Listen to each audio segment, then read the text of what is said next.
Nongere mbahe ikaze muri gahunda z'amakuru ndetse n'ibiganiro bitandukanye kuri Noran TV. Muradukurikira muri mice bitandukanye mu Rwanda no hanze y'igihugu cy'u Rwanda. Mudukurikiye mu by'umwihariko muri mu karere k'ibiyaga bigari muri Uganda, Repubulika ya Demokarasi ya Kongo, Uburundi n'igihugu cya Tanzania. Namwe mudukurikiye muri hakurya y'amazi magari mwese ndabifuriza kumeza kugira ibihe byiza. Ikaze rero mu makuru yacu yo kuri tariki ya 15. Reka turebere hamwe amakuru akomeye cyane mabwira ko ni inkuru nziza ku mukuru w'igihugu cy'u Rwanda, nyakubahwa Perezida wa Repubulika y'u Rwanda Paul Kagame, akaba yamaze guhabwa inshingano zikomeye cyane.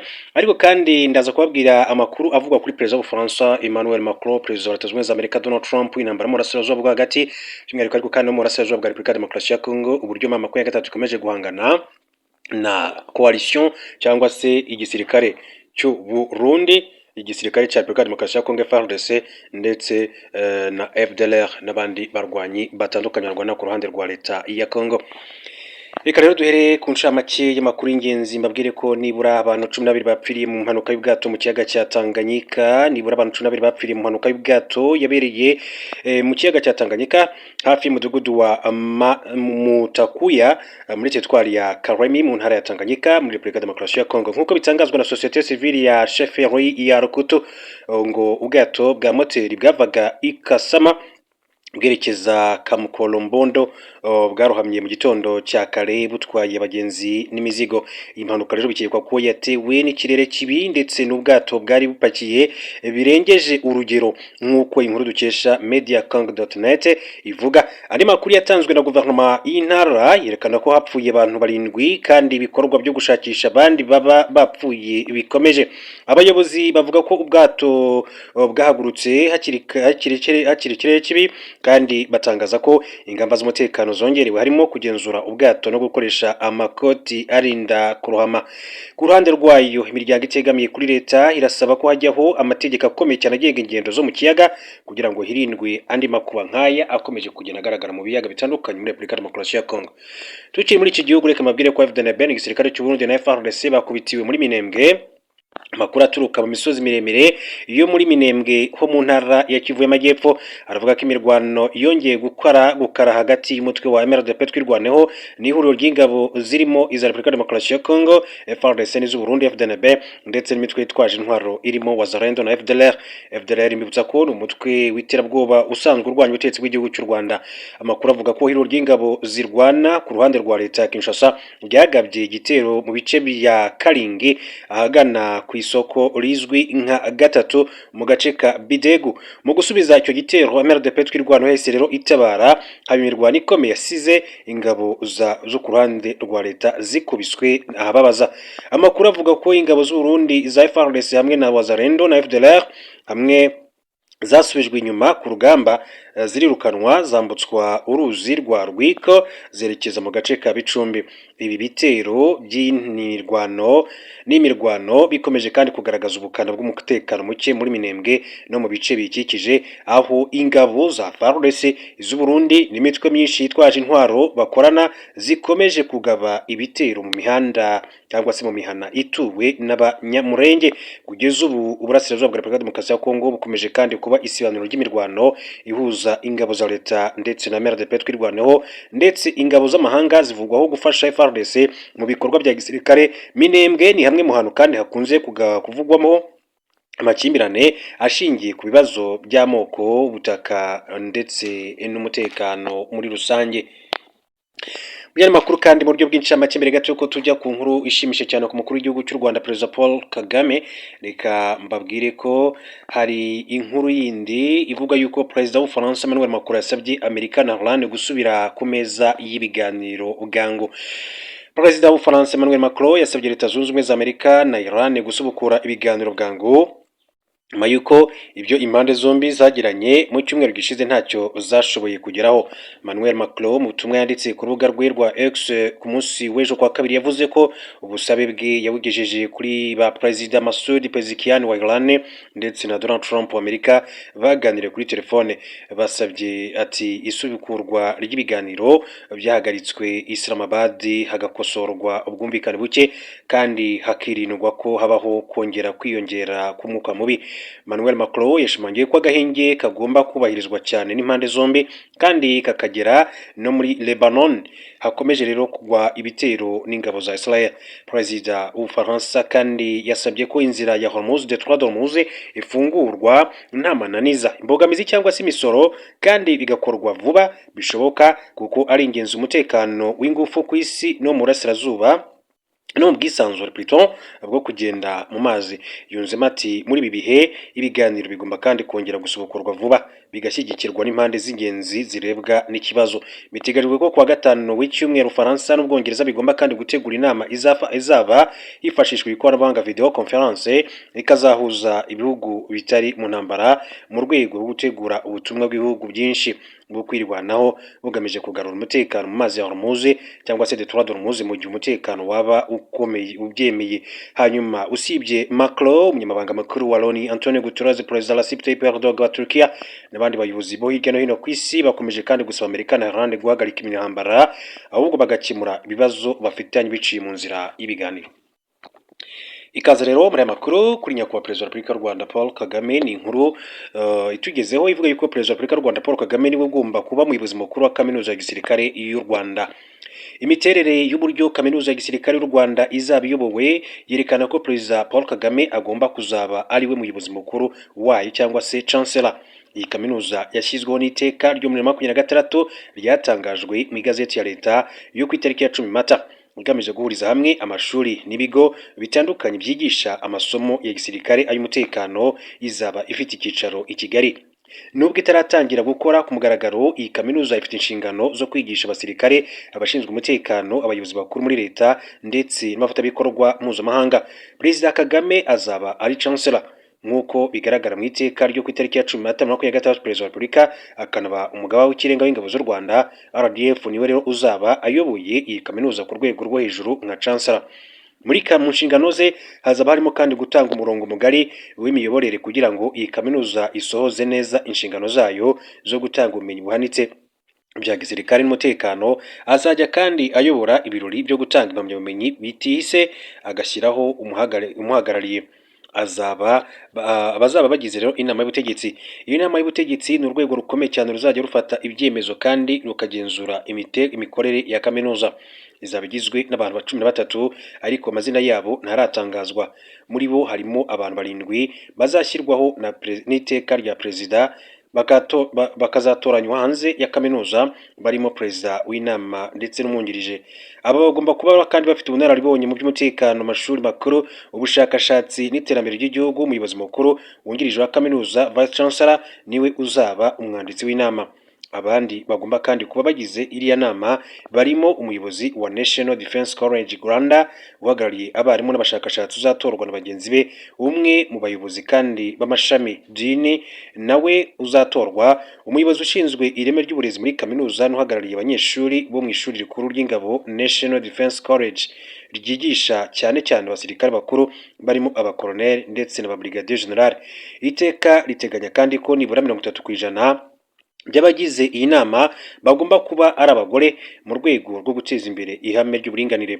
Abagize inama bazajya kandi bamara imyaka 4 ku mirimo yabo, ishobora kongerwa inshuro imwe. Mu nshingano z'inama y'ubutegetsi ya kaminuza ya gisirikare y'u Rwanda hazaba harimo kandi gushyiraho icyerekezo cya kaminuza no kwemeza politike n'ingamba, kwemeza igenamigambi rya buri mwaka ry'igihe kirekire no gukurikirana imikorere y'iriya kaminuza.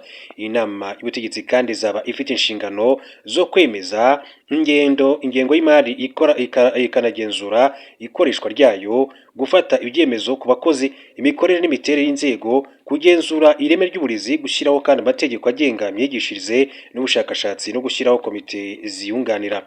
Usibye Chancellor n'inama y'ubutegetsi, kaminuza ya gisirikare y'u Rwanda izaba kandi inafite izindi nzego zirimo Chancellor, urwego nshingwabikorwa, sena y'amashuri na komite y'abayobozi bakuru. Urwego nshingwabikorwa ruzayoborwa na Vice Chancellor afatanyije n'abamwungirije 2, umwe ushinzwe amasomo n'ubushakashatsi, undi ushinzwe igenamigambi, imiyoborere n'imari. Bose bazashyirwaho n'iteka rya perezida, bamare imyaka igera kuri 5 ku mirimo yabo. Reka tuve kuri iyi nkuru turebe n'andi makuru atandukanye akomeje kugenda avugwa. Mbabwire ko inteko ishinga amategeko y'igihugu cy'u Rwanda yasabye Minicom ni Minisiteri y'Ubucuruzi n'Inganda gukemura ibibazo byarozonze amakoperative. Iyi nteko ishinga amategeko umutwe w'abadepite yasabye Minisiteri y'Ubucuruzi n'Inganda Minicom gukemura ikibazo cyo gutinda gukorera amakoperative, ubugenzuzi bikayaviramo ibibazo bibangamira imikorere yayo no guhombya burundu abaturage. Ni umwanzuro wafashwe kuri wa 14 Mata 2026 ubwo komisiyo y'imiyoborere, uburinganire n'ubwuzuzanye bw'abagabo n'abagore yagezaga raporo yayo ku nteko ishinga amategeko umutwe w'abadepite. Perezida w'iyo komisiyo Depite Nabahire Anastase yagaragaje ko komisiyo yasanze ari byiza ko hariho politiki y'igihugu yerekeye amakoperative mu Rwanda, itegeko riyagenga, urwego ruyarebera n'umurimo ndetse no kuyakurikiranira hafi no kuyagira inama, ariko ugaragaramo intege nke. Ati ibyo bigira ingaruka bikayateza ibibazo byinshi cyane birimo imicungire mibi, imikorere itanoze, ibihombo bigira ingaruka ku baturage bakorana nayo nk'uko byagaragajwe na raporo y'urwego rw'umuvunyi 2024-2025. Urwego rugenzura amakoperative Rwanda Cooperative Agency ni mu isesengura ryakozwe rwagaragaje ko amakoperative 11,000 arenga 2,200 asinziriye, ni ukuvuga dormant cooperative. Hanyuma Depite Nabahire akaba yasobanuye ibyo bibazo bitizwa umurindi no kuba hashira igihe hadakozwe igenzura ku mikorere y'amakoperative. Byagaragariye kandi komisiyo ko ibyo bibazo byose bitizwa umurindi nuko hashira igihe kirekire cyane, inyinshi muri izo koperative zitagenzuwe, zitagiriwe inama, ku buryo hari n'izirenza imyaka 17 nta bugenzuzi zikorewe. Mu gukemura ibyo bibazo, umutwe wa depite wasabye Minisitiri w'Ubucuruzi n'Inganda kugaragaza uburyo bwo gukemura ikibazo cyo gutinda gukorera amakoperative ubugenzuzi bikaviramo ibibazo bibangamira imikorere yayo, imikoranire mibi n'abaturage ndetse no kuyahombya burundu. Yasabye kandi ko ibyo bigomba gukorwa mu gihe kitarenze amezi agera kuri 3. Reka rero duhindure ingingo turebe n'andi makuru atandukanye akomeje kugenda avugwa, ariko reka tujye mbere gato yuko tujya muri Repubulika Demokarasi ya Kongo, reka mbanze mbabwire ino nkuru ivuga kuri Dr Frank Habineza. Ni umusenateri mu nteko ishinga amategeko y'u Rwanda, akaba n'umuyobozi w'imitwe ya politike mu Rwanda. Senateri Dr Frank Habineza akaba na perezida w'ishyaka riharanira demokarasi no kurengera ibidukikije Democratic Party of Rwanda yavuze ko amajwi 5% asabwa umukandida depite wigenga kugira ngo yinjire mu nteko ishinga amategeko ari menshi ku buryo bigoye kuyabona atabarizwa mu mutwe wa politike. Yabigarutseho ku wa 14 Mata 2026 ubwo inteko rusange ya Sena yagezwagaho umushinga w'itegeko ngenga ryavuguruwe rigenga amatora. Ni umushinga wakiriwe n'inteko rusange nyuma yo kumva ibisobanuro byawutanzweho na Minisitiri w'Ubutegetsi bw'Igihugu Habimana Dominique, ukaba kandi ugiye kuganirwaho na komisiyo y'imiyoborere n'uburenganzira bwa muntu muri Sena. Itegeko ngenga risanzwe rigenga amatora riteganya ko umukandida depite wigenga wiyamamariza kujya mu nteko ishinga amategeko asabwa gutorwa n'abaturage nibura bangana 5% by'abatoye bose, ndetse ayo majwi ni nayo asabwa umutwe wa politike runaka watana kugira ngo abadepite mu nteko. Senateri Dr Frank Habineza abajije Minisitiri Habimana niba mu gitegeko ngenga rigenga amatora riri kuvugururwa ntacyo bateganya ku bijyanye no kudafata kimwe umukandida depite wigenga n'imitwe ya politike cyangwa se ku mwanya wa perezida wa Repubulika ku bijyanye n'amajwi basabwa. Ati ku bakandida bigenga ku mwanya wa perezida ndetse no ku badepite basanzwe bafatwa kimwe, cyane cyane nko ku bakandida depite bigenga bafatwa kimwe n'imitwe ya politike, aho baba bagomba kandi kubona amajwi 5% kugira ngo binjire mu nteko ishinga amategeko, kandi ni nayo asabwa imitwe ya politike. Dukurikije uko bigaragara, ati biragoye cyane kugira ngo rero ayo majwi aboneke, kandi no ku mitwe ya politike ntabwo biba byoroshye. Yakomeje agaragaza ko imitwe ya politike yo iba ifite ubushobozi bwo kugera hirya no hino mu gihugu yiyamamaza, abaza niba nta giteganyijwe nk'impinduka kugira ngo abakandida n'amashyaka bibone amahirwe ajyanye n'ubushobozi bihari. Mu kwiyamamaza ku mwanya w'umukuru w'igihugu mu Rwanda, amategeko nawo afata kimwe abakandida bigenga n'imitwe ya politike, kuko ingwate y'amatora atangwa iri mu bisabwa ni miliyoni 5 z'amafaranga y'u Rwanda. Ayo mafaranga yaba umutwe wa politike cyangwa se umukandida bayasubizwa gusa ari uko babonye amajwi 5% y'abatoye bose, ndetse icyo gihe iyo bayabonye bahabwa n'inkunga ya leta igenewe ibikorwa byo kwiyamamaza bakoze.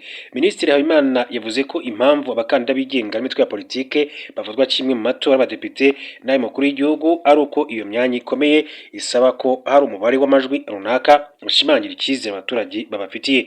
Ati iyo myanya abakandida bashaka ni imyanya ikomeye yo guharanira abaturage. ndetse ni ngombwa ko hagira umubare w'amajwi runaka akenerwa ku mwanya wo guharagararira abaturage. Yongeyeho ati abakandida baturuka mu mitwe ya politiki birumvikana baba bafite abayoboke ku buryo amajwi 5% asabwa nta mpungenge ateye, ariko n'abakandida bigenga nabo baba bagiye kandi guhagararira abaturage. Hagomba kuba hari umubare w'abaturage runaka dushingiraho tuvuga ko bagiye kandi kubahagararira. Senateri Dr Frank Habineza wabajije icyo kibazo yabaye umukandida mu matora y'umukuru w'igihugu inshuro ebyiri, aho muri 2017 kandi yagize amajwi 0.48%, mu gihe 2024 yagize amajwi 0.5%, hombi atsindwa na perezida wa repubulika uyu munsi wa none, perezida Paul Kagame. Reka amakuru yacu tuyakomereze kuri iyi nkuru ivugwa muri Repubulika ya Demokarasi ya Kongo. Tuyakomereze kuri iyi nkuru ivugwa muri Repubulika ya Demokarasi ya Kongo, mabwire ko RDC izakira bimukira birukanywe na Amerika muri iki cyumweru. Muri iki cyumweru Repubulika ya Demokarasi ya Kongo izakira bimukira b'abanyamahanga barenga 30 birukanywe na Leta Zunze Ubumwe za Amerika. Kwa 14 Mata 2026 ibintu makuru Reuters by'Abongereza byatangaje ko bamwe muri aba bimukira baturutse mu bihugu byo muri Amerika yo hagati n'iy'amajyepfo nka Colombia, Peru, Chile ndetse na Guatemala. Umubare w'abimukira Repubulika ya Demokarasi ya Kongo izakira mu cyiciro cya mbere nuremezwa neza, bamwe mu bayobozi kandi bavuga ko ari 37, abandi bakavuga ko bagera muri 45. Biteganyijwe ko bazagera muri Repubulika ya Demokarasi ya Kongo tariki ya 17 Mata 2026 bacumbikirwe muri hoteli iri hafi y'ikibuga mpuzamahanga cy'indege cya Njiri mu mujyi wa Kinshasa, bahamare iminsi iri hagati y'10 na 15, ariko aho bazajya nyuma ntiharatangazwa. Muri hoteli buri mwimukira azajya aba mu cyumba kimwe kandi azaba yemerewe gutembera hafi yaho, ajye ahabwa ifunguro 2 ku munsi, kandi azajya arindirwa umutekano. Polisi ishami ry'umuryango w'abimukira rishinzwe abimukira IOM yatangaje ko nubwo nta ruhare rizagira mu kohereza aba bantu muri Repubulika ya Demokarasi ya Kongo, rizabaha ubufasha bujyanye n'inshingano rifite nyuma yo kubisabwa n'ubuyobozi bw'iki gihugu. Tariki ya 5 Mata nibwo Amerika kandi yatangaje ko yagiranye na Repubulika ya Demokarasi ya Kongo amasezerano yo kwakira abimukira b'abanyamahanga. Umubare w'abazoherezwa i Kinshasa ntiwatangajwe kandi n'igihe bazamarayo ntikizwi. Kuva Perezida Donald Trump yasubira ku butegetsi mu ntangiriro za 2025 yavuze ko adashaka muri Amerika bimukira badafite ibyangombwa kuko ngo nibo bateza umutekano muke mu gihugu cyabo. Mu gihe abenshi muri aba bimukira badashaka kandi gusubira mu bihugu bakomokamo, Amerika yasabye ibihugu by'inshuti kubacumbikira by'agateganyo, ibisezeranya ko izabiha amafaranga yo kwifashisha mu kubaha ibyangombwa nkenerwa nk'uko byakomeje kugenda abigarukwaho.